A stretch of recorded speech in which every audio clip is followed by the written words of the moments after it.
Welcome back to 7,000 Volts, Living an Electrified Life. I'm LJ Tucker, and today we're going to be talking about faith and how it intersects with business. For me, my faith is the foundation of my business, because without my foundation in my faith, I doubt I'll be where I'm at. There's no solid business like I have today. There's no future. You have businesses that go out of business every single day. They say for every one business that opens, there's 10 to 15 businesses that are closing. For whatever reason it may be. I once told a friend, outside of faith, life is just a cheap invitation to destruction.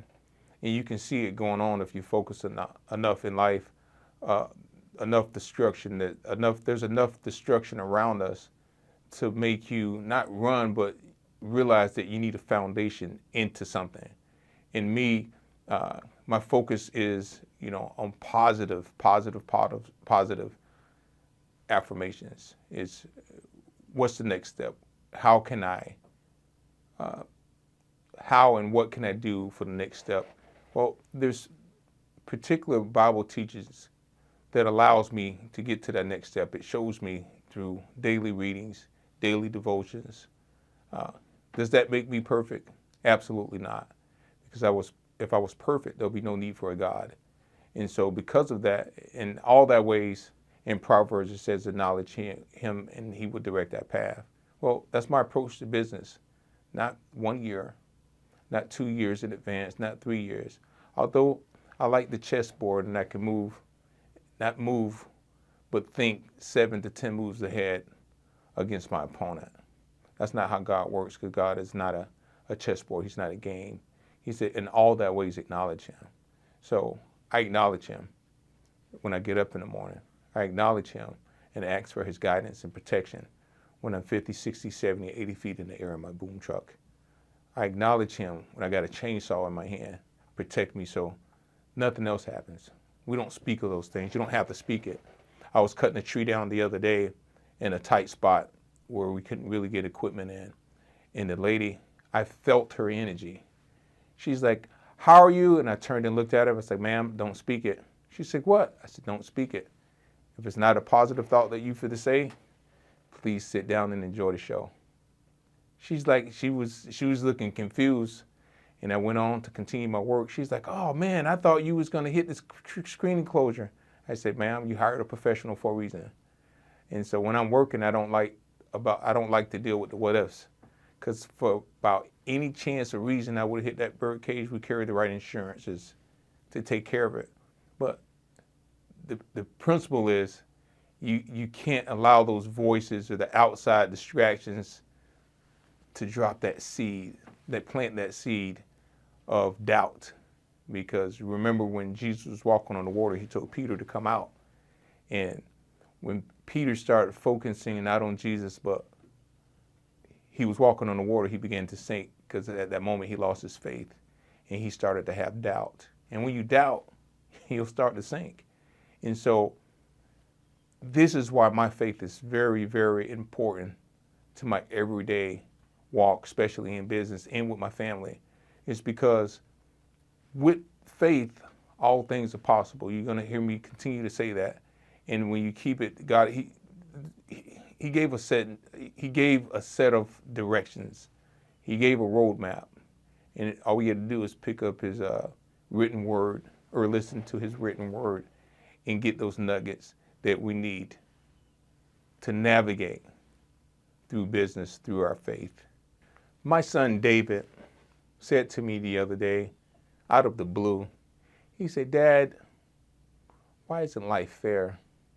It threw me off for a second because he's only 5. I'm like, I said, son, what about life is not fair to you? He's like, why does people have to die? And then he started asking these questions that I really wasn't prepared to answer. So I did a silent little prayer and I thought, and I was led by the Spirit to answer him. I said, son, dying is a part of life. That doesn't make life unfair. There's a time and place for everything.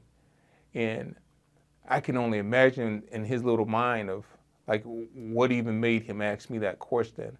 But sometimes life can seem unfair. It depends on your perspective and how you look at it.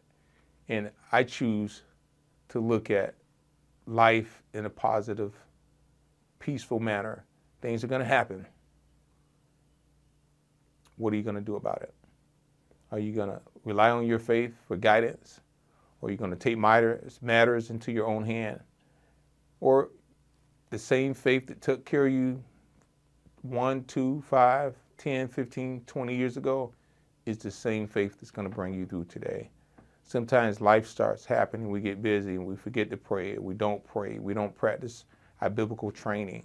And then we're sitting in the world where it's like we're in a little small storm and we don't know which way to go, whether it's left or right.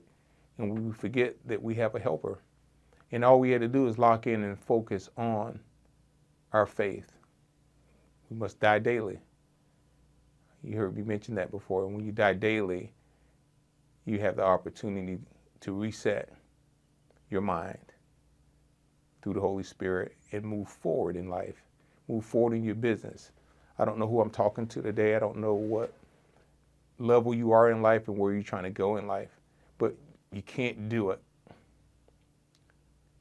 and have a solid foundation without your faith. And some people may think differ about it, but that's not what I'm here to discuss. I'm here to discuss about my success in business and how I've been successful through my faith. Remember, outside of faith, life is just a cheap invitation to destruction. You have to have a strong, solid foundation to navigate your way through life. There's no ifs, ands, or buts about it. You have to be firm, you have to stand solid, and you have to be convicted by it. Because the more and stronger your faith is, that Jesus said, with a mustard seed, if your faith is strong as a small mustard seed, you can move mountains. And some people, man, they can't fathom because you know there's so much stuff going on in life, and because you don't have that foundation, you just everything that could go wrong has went wrong. But today or tomorrow can be a new beginning. It can be a new beginning of a brand new day by changing your thought process and utilizing your faith to go to another level. I mean, and you get there so fast. It's like time, it moves so fast, especially when you're successful. It seems like when you're going through, the days can't go fast enough. It seems like you got to linger in your sorrows. You're like, man, what is going on? I can't take it. And, you know, what keeps us balanced is our faith for those who believe. You know, you see people deal with situations very differently.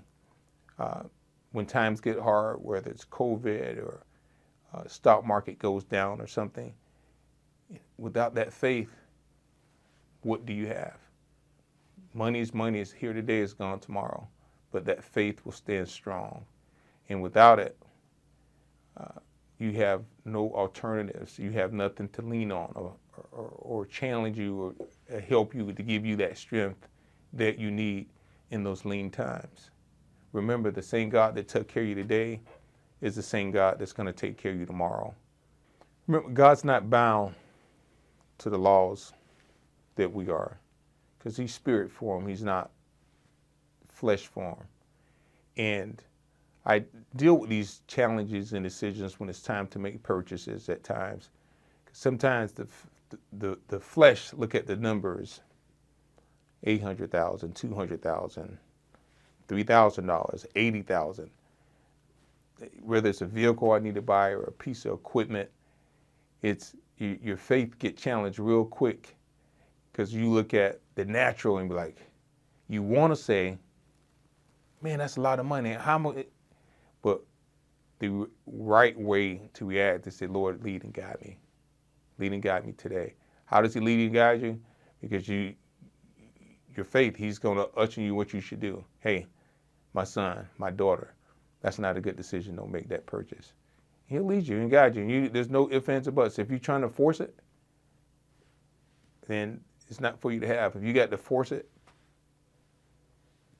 then it always comes easy when you rely on your faith. That's one thing I realized. There's all things. He says this. He takes pride in prospering his people. And when it comes to those business decisions, and it's not that you can't have it, sometimes it's not for you to have it. And that's where your faith comes in, so he can lead you and guide you and navigate you through those decisions, because those are tough decisions. And we also have to manage. You know, the earth was void and without form because he hadn't yet created man in Genesis. And that the scripture said, I think that's in 2nd Genesis, and we'll put it up on the screen for you. He said that the earth was void without form, and it hadn't begun to produce because he hadn't created man to manage the earth. So if you're not a good manager, or you're not ready to manage, you might not be ready for something that you're about ready to purchase until you develop those right skills to be able to manage. We do have to do that part. We have to manage. And sometimes people use God as a crutch. You'll be like, well, God is going to provide. I'm going to go get all this stuff. And then a couple months later, you're out of business because you failed to manage the business that he's blessed you with. And so that's very important, not to use your faith as a crutch, but to use it so it can help you manage. Because when it helps you manage, you won't go and make decisions that you're not ready to handle. Like 25 years ago, I wasn't ready for commercial property where I'm at today. I wasn't ready to have 5 kids. I didn't have the intellect, the wisdom, or the knowledge to do what I'm able to do today. But through my faith and through time, I've been able to gain all those things. I've been able to gain maturity and wisdom to help me handle the things that I have today. Like, sometimes TV and social media gives us a false illusion on what's what and what's real. And if you're making decisions on running a business or buying a house or this fancy car that you may or may not want based on anything outside of wisdom and knowledge, then you're setting yourself up for failure, because you have to be ready to manage these things. And TV and social media gives you these false illusions. You're like, oh, I want this big old house. Like, you're single with no kids. What you need with this big old house? You know, that's a whole lot of house. And when I say big house, these MTV crib mansions that they show, 15,000 square feet. Let's be honest. What you gonna do with 15,000 square feet as a single person? It'll take you a couple years just to get through the entire house. And who you gonna get to clean that house for you? Simple things, people. Like, simple things. It's okay to have nice things in moderation. But through your faith, it's gonna usher you to make the right decisions to help you be successful. Being in business has taught me a lot, and it's taught me how to manage and wear a lot of different hats. And I'm not talking about the hats of salesperson, being a CEO, in management. There's a lot of stuff you need to learn how to do. I had to learn how to be a sprinkler repair guy, a plumber, a concrete mason, a fence guy, being able to put up a fence, being able to work with my hands in ways that I never thought that I would have to work with my hands. I had to learn how to be a psychologist. People are like, why you got to learn how to be a psychologist? Because I'm dealing with people. I'm dealing with employees. And if you don't know, then if you get in business, and you'll find out, because you're going to have to find out to do more than one thing, just the jack of the trade that you're in. And because if you don't, in the beginning, before I knew, I had to pay a whole lot of money when a sprinkler system got broke, or plumbing got broke, or a fence got broke, or a sidewalk or a driveway got broke. Now, granted, I do have people I can call in certain situations to handle some stuff, but it's always better when you can handle some stuff in-house.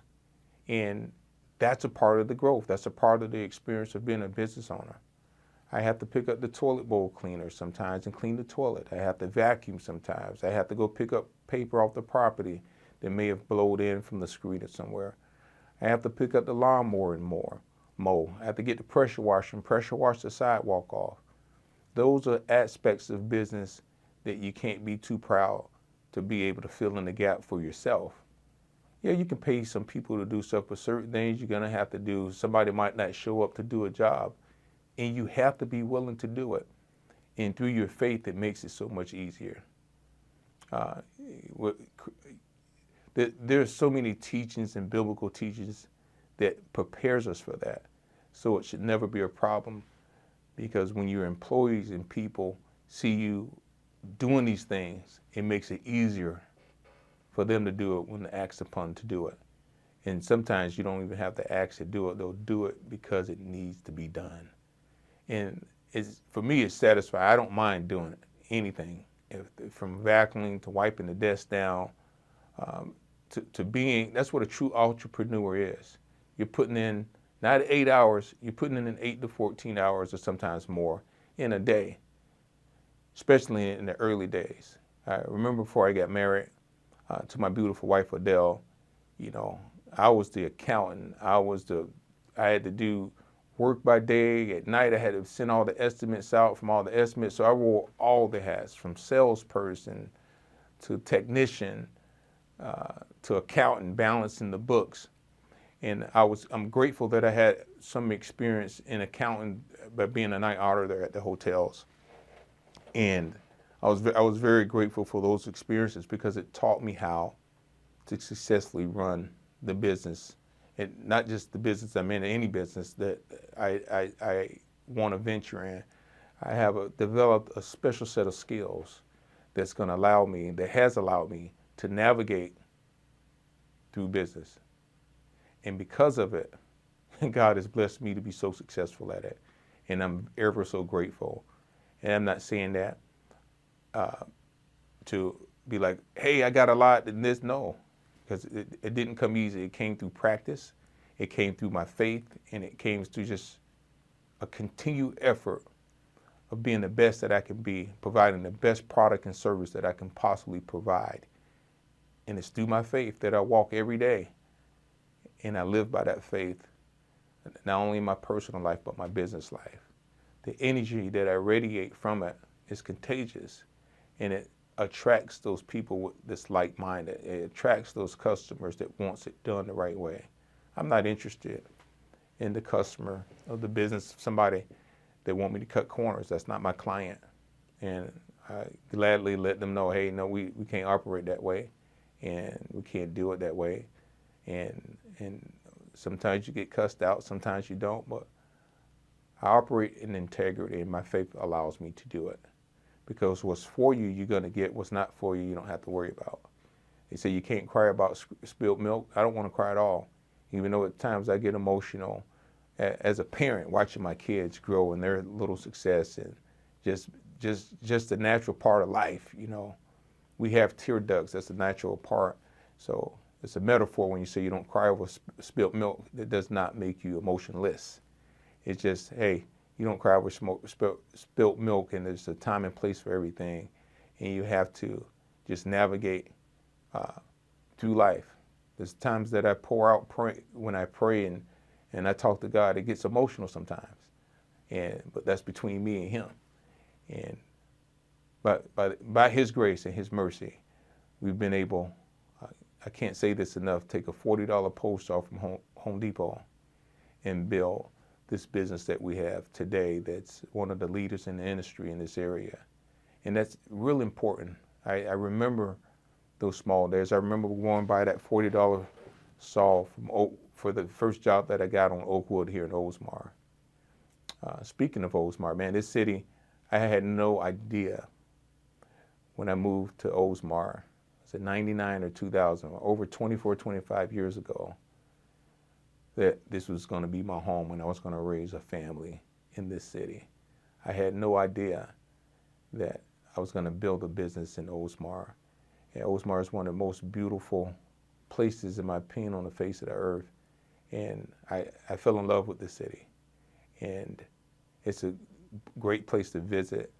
It's a great place to live and raise a family. But it's through my faith. I didn't choose this city. The city chose me through faith, because I had no idea of my future being in this city. In fact, when I first moved here, my P.O. box, as I grew up, I was born in Clearwater, and I grew up a little bit in Clearwater. And because that was my birthplace, I just knew I was going to be living in Clearwater in a house, either in countryside or our house over on the golf course or somewhere, because those are prominent places in this area that, I seen having a nice house, but it was always, in my mind, my limited educational mind of being able to predict the future was going to be somewhere in Clearwater. And again, that's why I kept a P.O. box in Clearwater, 715. I kept it for 2 years before I gave up and said, man, I got tired of driving that far burning gas to get my mail, because I wouldn't even use my home address at the time next to the post office. Would you go figure that? And so after 2 years, I made a commitment. I got a P.O. box here in Oldsmar, which I still have today. Although I own my own home, sometimes you still like the P.O. box. And my reason for having a P.O. box is because I had a limited thinking and a limited outset. So, well, if I had to move, at least I don't have to change too much of my mail around and to go to the P.O. box. And it's still the same, and as God blessed me and we moved to different houses throughout the city, I didn't have to change my mailing address, only the address on my license, because that's required to do. And I never limit myself to growth. And again, through his faith, he's done exceedingly and abundantly in my life by me choosing to follow him. And it's important when I deal with my employees, I can't force my views and say, well, if you don't go to my church or you don't believe a certain way, you can't work for me. I can't do that. But I let my light be my testimony. I let my light be my talking points. So when they ask me a question, well, how do you do this? I don't see how you manage it all. And I always say, through my faith in God, I'm afforded the opportunity to be cool as a cucumber under fire, because they see things happen, and they see how it's navigated through, and they just, man,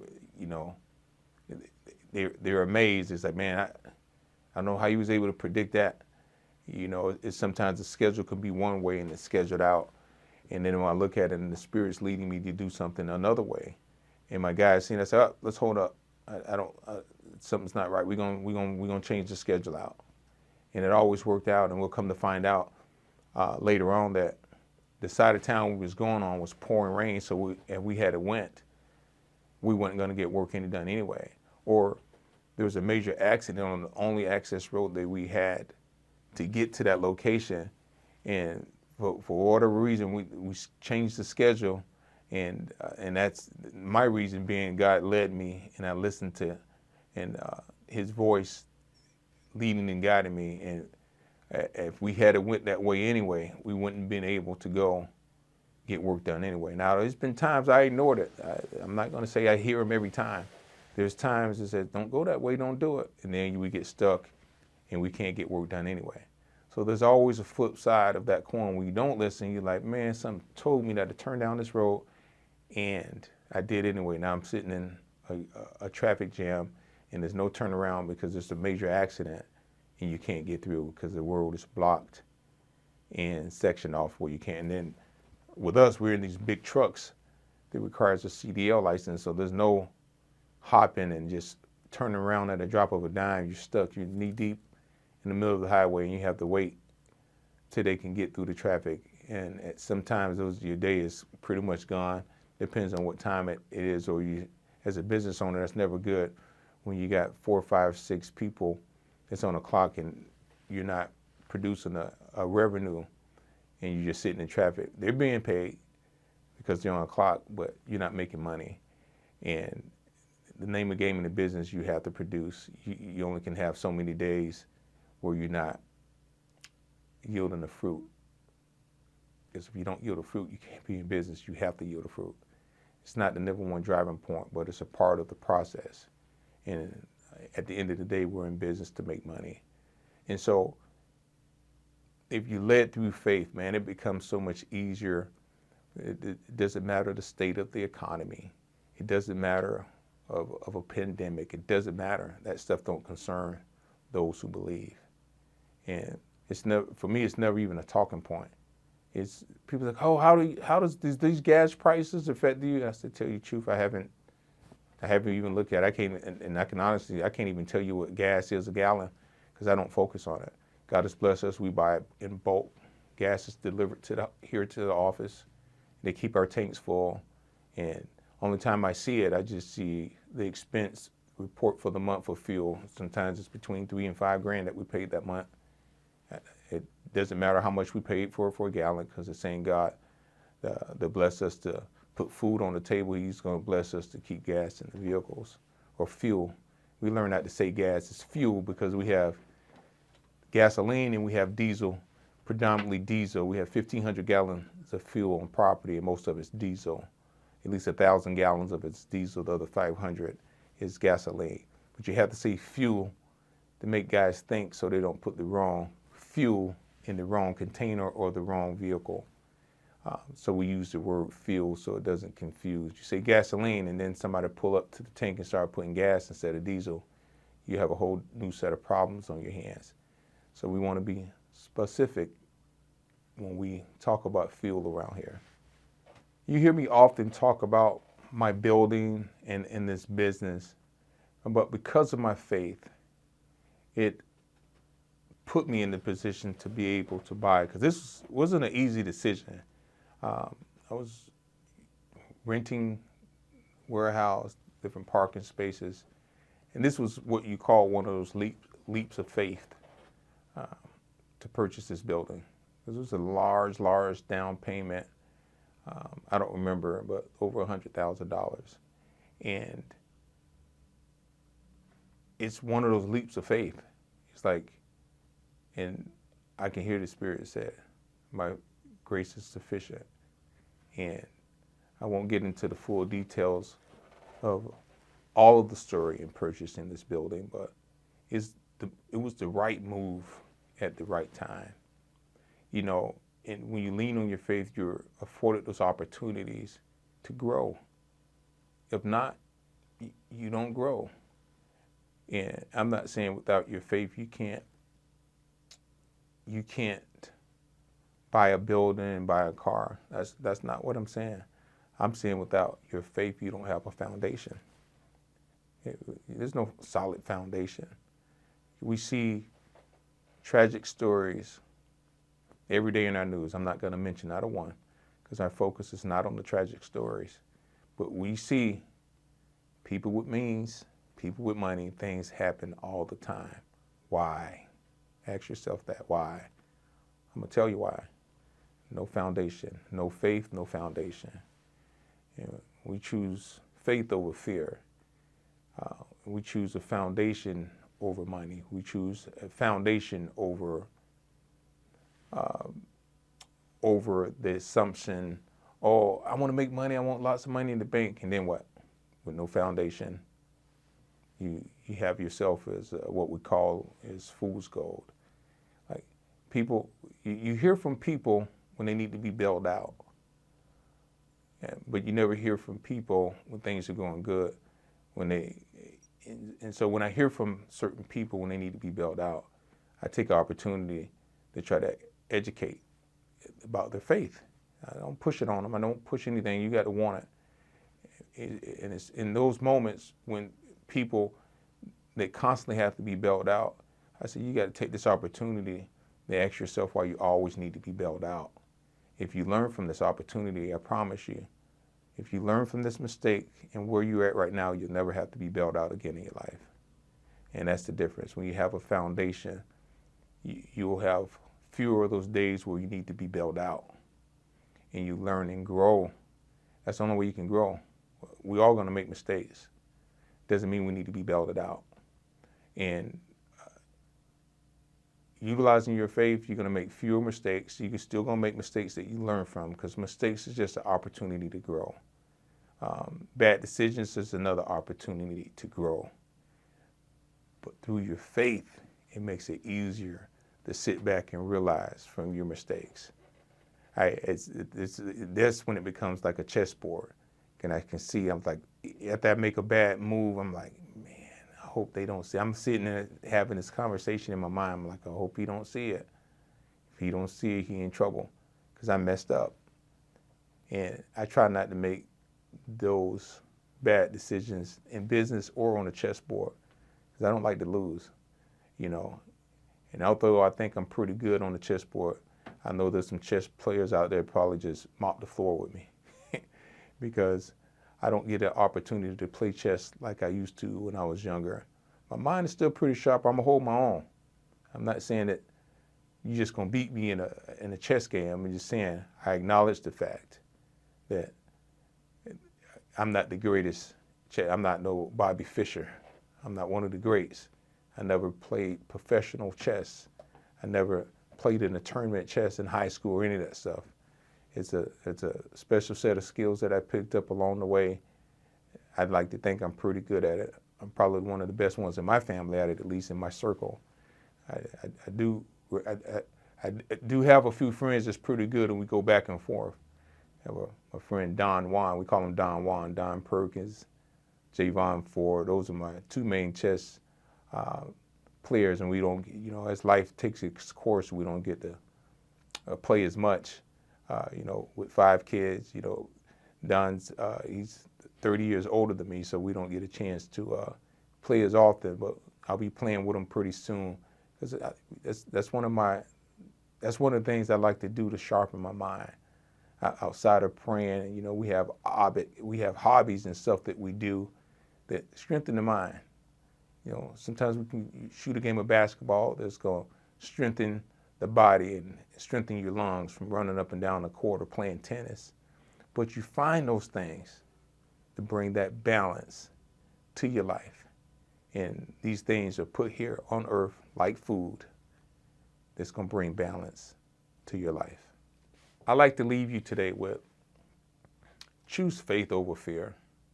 When you choose faith, all things are possible and nothing's impossible. All circumstance will be overcame. All problems will be solved.